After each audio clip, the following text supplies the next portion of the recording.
Hey guys, hope you're all doing well today. I decided to do a legendary solo run of WarrenGate Power Plant today. I am using a tactician build. I do switch to a separate tactician build at the end of the video, but if you do want to see those, I showcase both builds at the end. I have shown you guys them before though, so it's nothing really different from what I have been using, but if you want a refresher on what I'm using, I do show both of them at the end of the video. This legendary mission is kind of one of those where as long as you just sit back and take your time, you're going to have no problem getting through it by yourself. To start the mission off, you're going to have some snipers and some grenadiers, and some shield guys will also spawn in. I personally like to head up to the balcony up here on the right side. There's going to be 2 snipers that are already here. Usually you can just take them out with 1 sticky bomb, or if you push up far enough, sometimes they'll just jump off the edge. You'll just need to be careful up here and kind of nimble around because there will be grenadiers that shoot grenades up to the top of the balcony, and sometimes they will push up the stairs as well, so just be kind of mindful of your surroundings and the NPC behavior.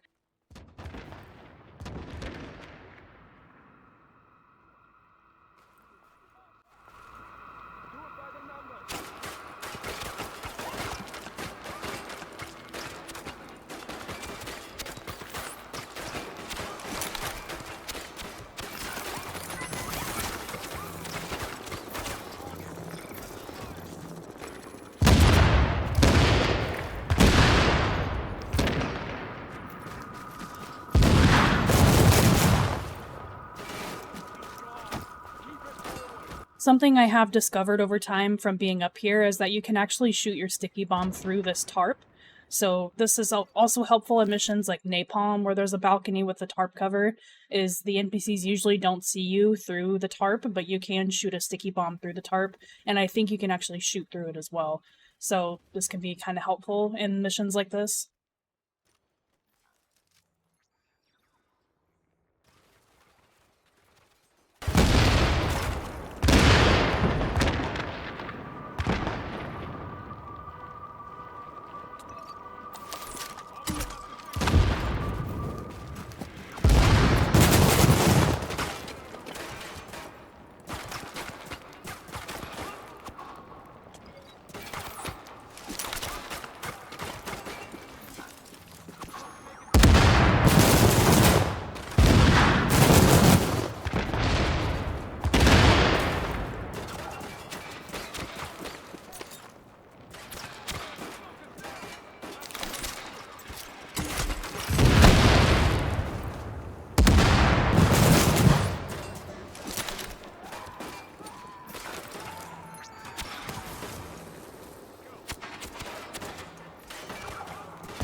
After clearing the first area, you'll enter the building and go through the long hallway, and then you'll have to press a button, and once this door opens, there are going to be NPCs immediately on the other side, so I like to just drop Seekers and run back to these boxes, and then have a sticky bomb ready. The rest is pretty self-explanatory.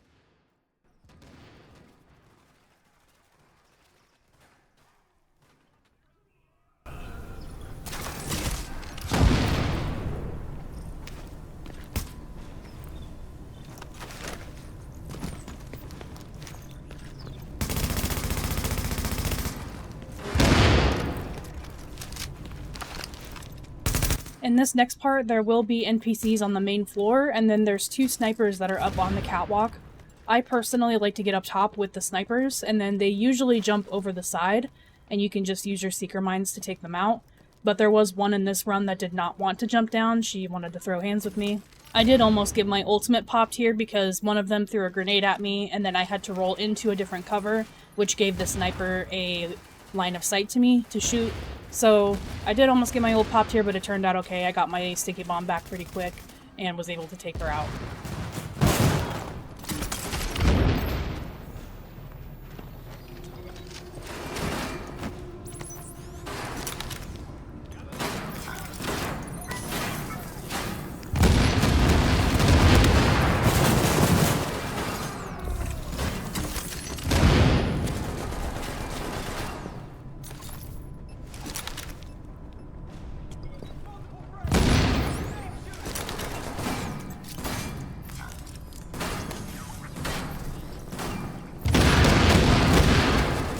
After you clear that area, you will have to interact with a button on the ground floor, so you'll jump down. After you push the button, there's going to be shotgunners that push you, as well as shield guys that spawn in. There's 2 shield guys, and for whatever reason, the shotgunners were super easy to kill, but one of the shield guys had no remorse. He was pushing me full force, so I did have to go all the way back to kind of the entrance of this room, and that's completely fine if you guys need to push back into previous rooms. I do that multiple times in this run because I was being really careless.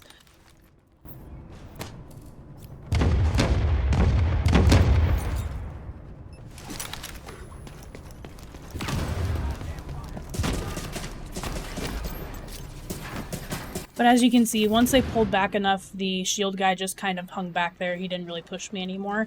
I was able to take them out. It took me a little bit of time, but I was able to clear it.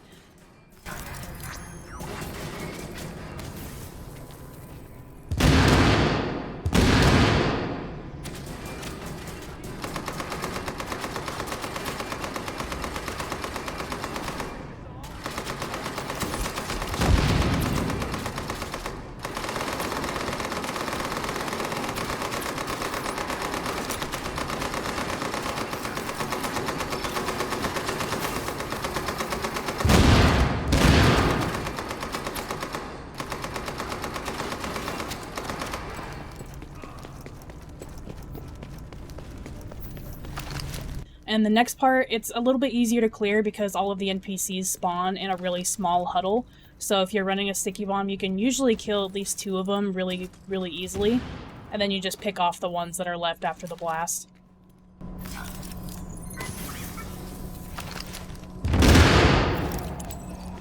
I would almost argue that the room after this is one of the most challenging parts of the mission, just because the NPCs spawn really scattered and they spawn in multiple waves. For this very first part, you're going to have 2 snipers that spawn on the top railing. In this run, I was able to sticky bomb both of them in one go. And then you're going to have a medic that spawns in. You'll kind of want to try to take him out first, but it's going to be hard because there's going to be shotgunners that push you first. So you can always do the trick where you get the support station down in health, and then the medic will go and repair it, and then you can sticky bomb them both.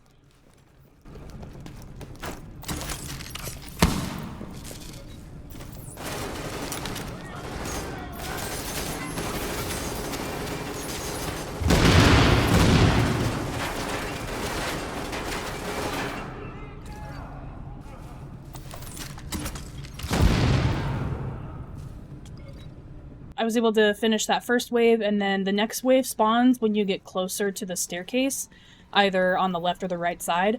On this run, I'm on the left side, and then I just kind of throw my Seekers and run back to where I came from. Seeker was able to kill a couple of the superior NPCs, and as you can see, there are some of the fire booby traps along the sides that you can use to your advantage when they start to push down the stairs.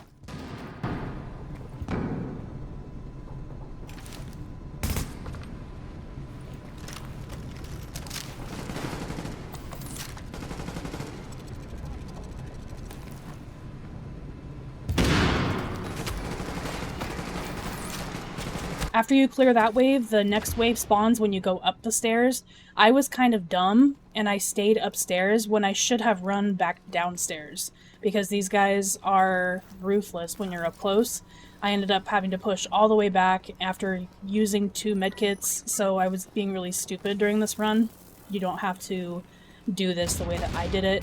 I would have personally gone upstairs and ran immediately back downstairs, because they all spawn up there. Sometimes they can shred you as you're going back to the corner where you came in from, but for the most part, going back downstairs is the safest method to do this.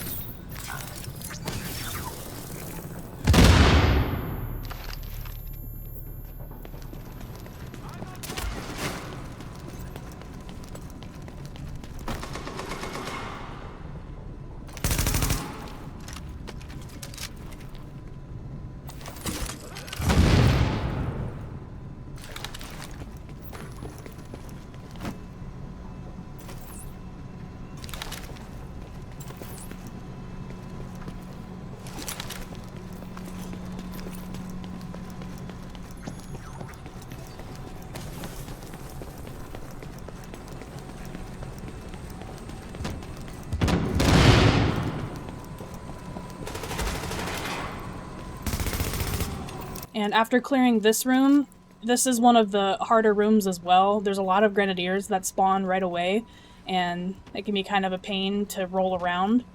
Normally what I do is I try to not aggro any of the NPCs in this room at all, and I try to run to the catwalk on the upper left that you see on my screen here, but you have to wrap all the way around. It can be safely done, but for some reason I was just not being patient today and I didn't want to deal with all that. I believe there are 3 waves that spawn here as well. You'll just have to be careful on this right side if you choose to sit here, because the shotgunners will push up here. Pretty much all the NPCs will push up here. Luckily, the sticky bomb shots that I was hitting were all doing pretty well, and I was able to clear this wave without too many issues.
After you clear that area, you're going to have a 10-minute time indicator on the top left corner of your screen.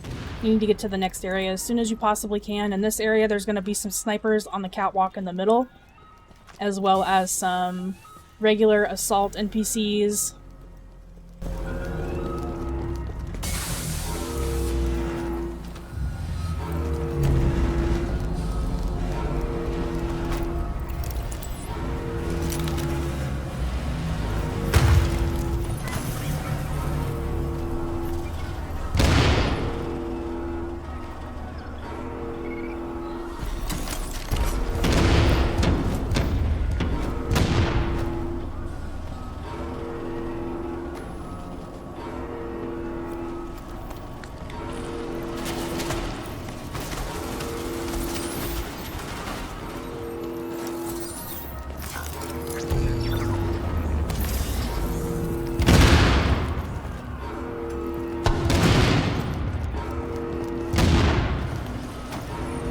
You just need to clear the NPCs that are already in here, and then once you do that, you're going to have indicators to turn 3 different valves.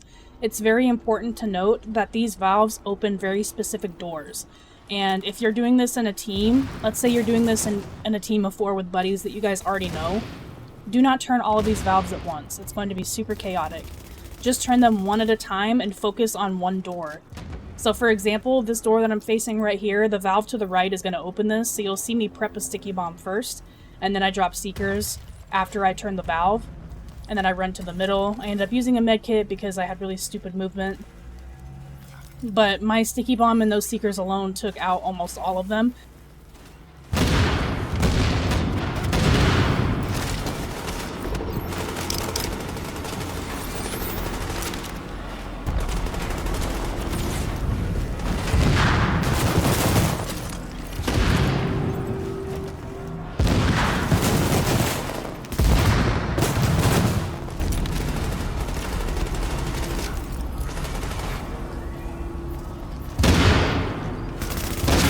And then just like that, the wave is completed.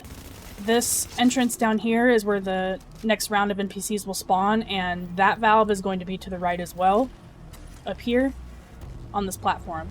Once you turn that, they'll spawn in. The Seeker Mines lock, I use my sticky. I think there's only like 2 or 3 of them left after this.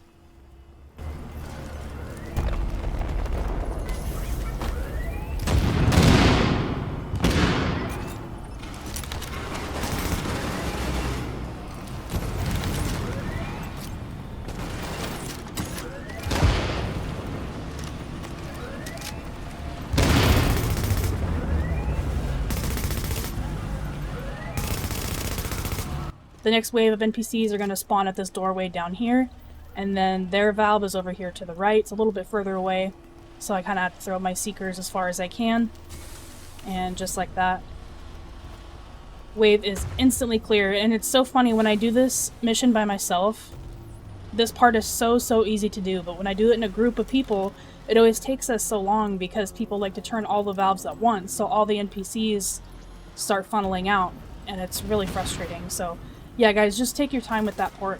I think I did it in like, what was my ending time? I still had 5 minutes and 49 seconds by the time I turned the valve, so I finished it just a little around 4 minutes. Very easy as long as you take your time.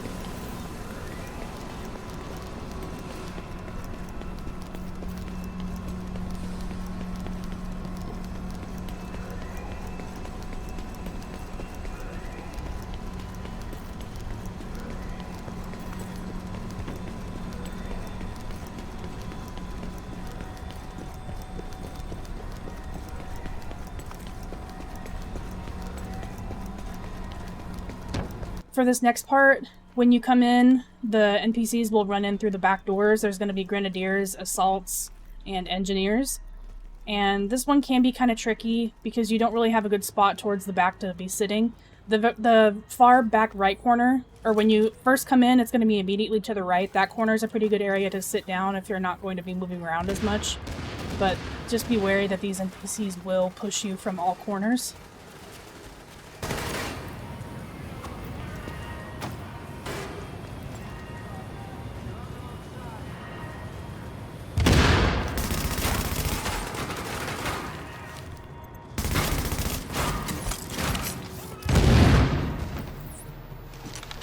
There's going to be 3 waves of NPCs that spawn, and then the boss wave will be the 4th wave.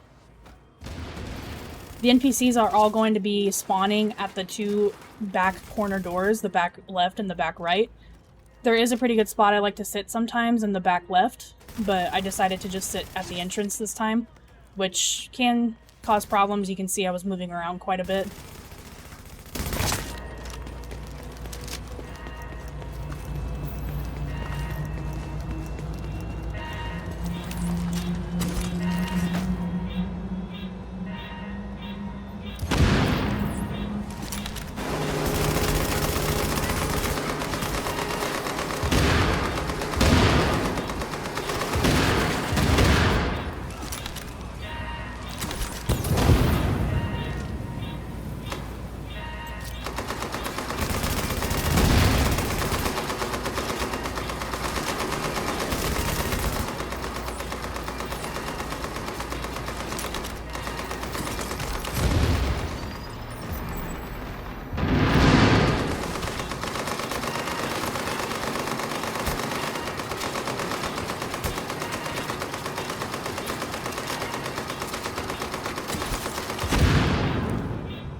You'll notice on the third wave that there's one NPC left, and I decide to not use my skills on him. That's because I had the last minute thought that I should probably change my build to my damage to elites build before the boss spawns. So I end up shooting him down instead once my skills are off cooldown, and then I switch my build very quickly over to my damage to elites build. There are 4 bosses that spawn in at the end of this mission. There's a shield guy, 2 medics, and an agent. And it's definitely recommended to take out the medics first, because they're going to be the ones that make things more frustrating. So that's where the shock grenades kind of help. I was able to shock one of them and kill one of the medics, and then there was one medic left, and I had to eliminate him kind of last because I ended up taking out the agent first. And then as you can see, I do struggle a little bit. My ultimate does get popped, and then I was getting really frustrated because these guys were just sitting behind cover, and then the shield guy started to heal from the other medic. So I decided I needed to prioritize the medic.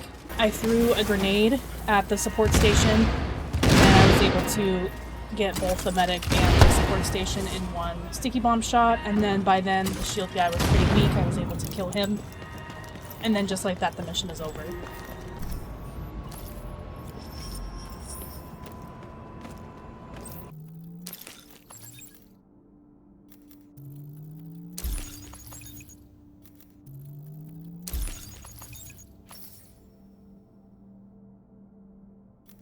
As far as the builds, I'll show you the damage to elite build first.